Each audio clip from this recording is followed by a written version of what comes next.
अपना वर्जित करने और ने खेती जीवे दृढ़ कले मन को पैन पीवाटा छाड़ी देले कठोर तपस्या करूछन ध्रुव दिन पर दिन बीते जाउछे ध्रुव देखले जे निष्पाष्टित को नौ छबले कि मते सोच करजे भोग करजे केते कथा होले मन डाइयार से होती कामले निष्पाष्ट बंद मी पवन भी नहीं आवे देखा दिला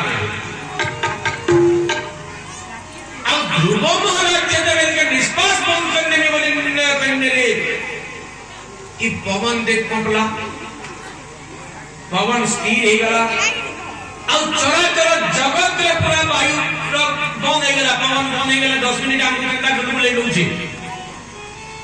देवता मंदिर आसन कर मले गला वैकुंठपुर आसन कर मले गला भगवान विष्णु पर